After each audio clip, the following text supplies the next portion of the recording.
Dowladda Iran ayaa wacad ku martay inay aargoosan doonto kadib dilkii abaanduulihii ugu awoodda badnaa militariga dalkaasi oo Khamiistii Mareykanka duqeyn ku dileen. Militariga Iran ayaa lagu qiyaasayaa 523,000 oo leh cutubyo kala duwan, sida uu sheegay Macadka Barashada Istiraatiijiyadda ee fadhigiisu yahay UK.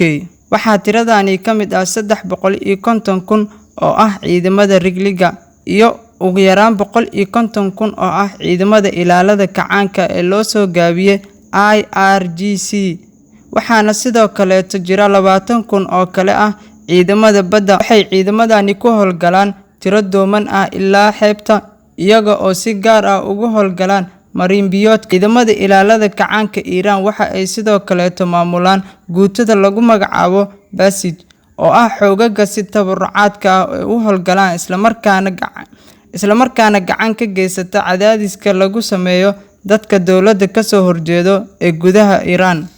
Ciidamada ilaalada kacaanka Iran IRGC ayaa waxaa la aasaasay 40 sano ka hor si ay u difaacaan nidaamka Islaamiga ee Iran. Cutubka lagu magacaabo Xoogagga Qudus ee hogaamin jiray Generaal Sulaymaan ayaa waxa uu goobaha ka baxsan Iran ka fuliyay howlgal iyagoo wakiil ka ah ilaalada kacaanka, isla markaana waxa ay si toos ah hoos tagaan hogaamiyaha ruuxiga ah Ayatollah Ali.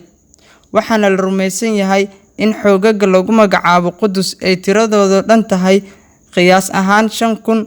Cutubkani ayaa waxaa loo daadgureeyay Suuriya, waxaana ay qayb ka tahay la taliyaha militariga oo daacad u ah madaxweynaha Suuriya Bashir al-Assad. Dalka Ciraaq waxa ay taageereen maleeshiyaadka Shiicada oo iyagoo ka adkaaday kooxaha la baxday Dowladda Islaamka.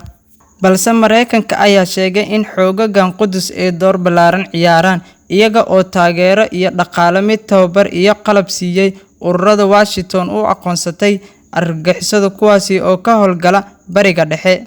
waxaana ururkan ka mid ah ururka Shiicada Xisbullah iyo kooxda Falastiin ee Islaamiga Jihaad.